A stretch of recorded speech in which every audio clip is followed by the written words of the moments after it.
Online poker, I'm kind of pessimistic on it in the sense of as it is today. So I think it kind of has to evolve and change. Poker is always sustained by new players. The kinds of professionals that exist in poker today, the difference in their skill levels between them and recreational players is just the widest it's ever been. The more that this disconnect grows, where the professional players just have much more of an edge versus recreationals, my fear is that it will drive recreational players away from this game. You're listening to 15-Minute Mastery, a show that empowers you with insights from leading iGaming experts to enhance your personal or business performance.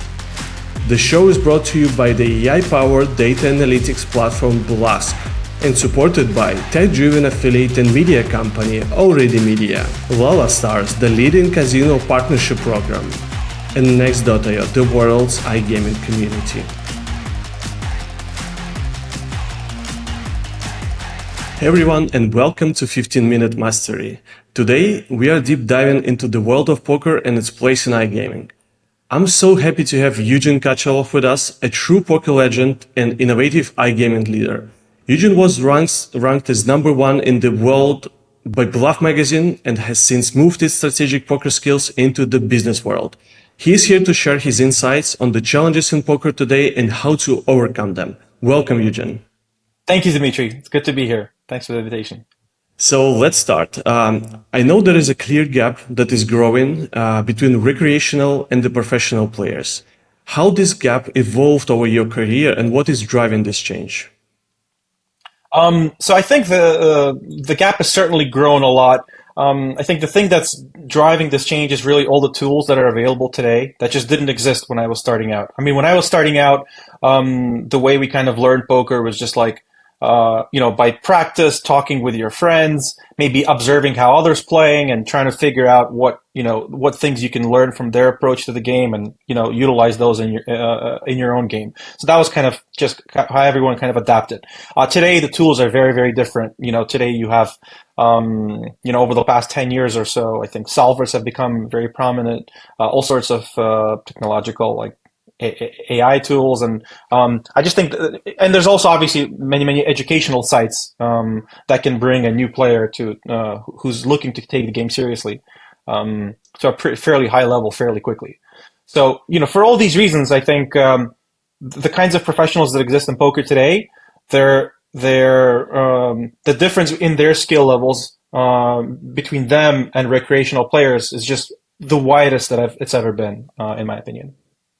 And I mean, it leads me to like the obvious question about, how sustainable is the current poker model? Because as far as I understand that it's heavily reliable on the new players entering the market. Like there is no ecosystem without, professionals playing against the recreational players. So how is the current poker model sustainable?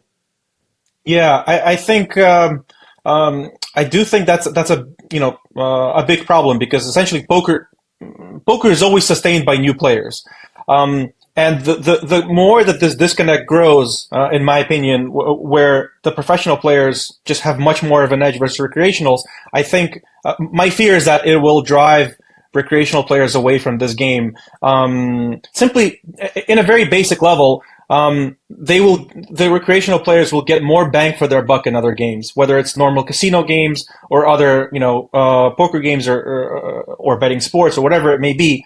Their deposit, basically their so-called like $100 deposit will last them longer there than it would in poker. And I think that's a problem. Mm-hmm, mm-hmm. Well, I think there are like probably two ways on how to do it, and you highlighted one of them. So marketing, I think, is the way you have like, poker stars and other giants done it, like by just, putting a lot of money into advertising, brand ambassadors, etc. But do you think like there is like another way in how like to reduce the edge poker players have while keeping the game still appealing to them?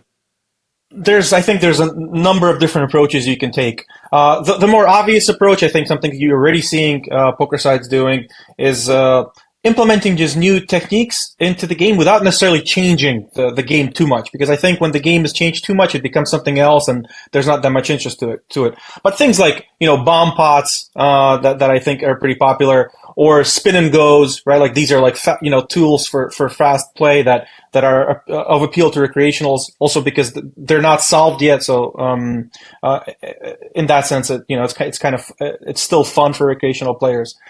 But you can also look at it from the way I think another different way I think you can approach this topic is through potentially increasing variance in poker. So without changing the game, by increasing variance, that causes even professional poker players to potentially destabilize their emotions. So for recreational players, it may be more fun, and with professional players, if they're somehow more destabilized emotionally, they may make more mistakes, and though their edge goes down. So I think there's that area that you can explore also. So I think there's just a couple of different ways that you can look to really lower the edge that pros have without necessarily changing the game too much, but by introducing different tools. Yeah, actually, I really like what you mentioned, and the popularity of crash games nowadays, I think, is another example on how the new game mechanics can really bring in a new audience. And I really like your example of online poker in this case. So let's get back to the marketing bit for a sec. So I've come up with these examples of like poker stars like bringing in like some of the biggest ambassadors, such as yourself back in the days. And, like in the boxing world right now, many people, they say it's like the new generation of boxing fans are coming because of the Jake Paul and what he does for the boxing and the industry whatsoever. Do you think like there is a way on like how nowadays company can make poker both emotionally attractive again for the newest generation? Yeah, that's a great question. I think you're already kind of seeing a trend in that, and the kinds of ambassadors that sites are taking are not just professional players for the sake of professionality, but more for the kind of exposure that could provide them on the media level, for the exposure that these sites can get to their communities that these players have built up. I think one of the biggest problems in poker for a long time has been that viewing it has been kind of boring. I mean, for recreational players, because it's kind of very slow paced, and especially when you compare it to normal sports or esports, where there's just a lot of action, lots of adrenaline going on at all times. With poker, unless you're kind of deeply involved into the game, unless you can really follow the game at a high level, it just seems slow, and everyone's kind of waiting for big pots or big emotions to transpire. And I think that's another biggest difference today versus 15 years ago. If you remember poker the way it was 15 years ago, there were a lot of professional players who were very colorful. They were, they were kind of wild, like Scotty Nguyen, Amir Vahidi, these, like all, Sami Farhad. These players they were like colorful, like they were just fun to watch because they said funny things, not even poker related. Unfortunately, we've lost a lot of that simply because, I guess to be frank, like a lot of the nerds kind of became, the top players, and those players just can't really compete. But unfortunately, that also drives interest away from the game from those who are not looking to play it professionally, but just who want to see something fun, on a stream. So that's another thing I'd like to actually address is how to actually make it more fun, more viewable for recreational players to watch poker, because I think that's a great entry point for them to start learning the game and to start playing. Yeah, absolutely agree with you. I remember watching all this like high stakes poker game myself on the TV. Was a truly fascinating experience. Okay, so this leads me to a very unique question, I think, which I can probably address only to you and a few other people in the world because of the role which you're taking right now as the leader and investor. So based on your experience as poker player and investor, like what kind of innovations do you think could bring new interest in poker and ensure the most importantly, it's here for the long term? Because you remember there was always like spikes, the moneymaker effect, what's so called, many years back. So what kind of innovations you think could be here for, the poker to make it big and sustain this effect? So I think first, I think it's probably important to divide offline poker and online poker, because I think they're two different beasts. For example, I'm very like I think offline poker is just fine. I think it's showing a good level of growth, and I think it's just going to accelerate. So, whereas online poker is struggling a lot, in my opinion, because of all the bots, all the solvers, because just people just don't really know who they're playing against, and I guess sites have a tough time battling that. So, so I think online poker. I'm kind of pessimistic on it in the sense of as it is today. So I think it kind of has to evolve and change. Whereas offline poker, I think it's probably just fine for now the way it is today, and it can continue growing.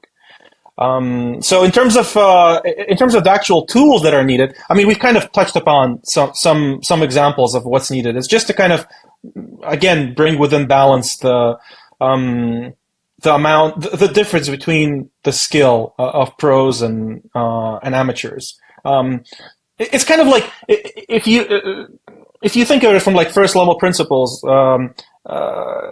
If a there's a reason why casinos set a limit to how much advantage they have in blackjack or in roulette or in slots.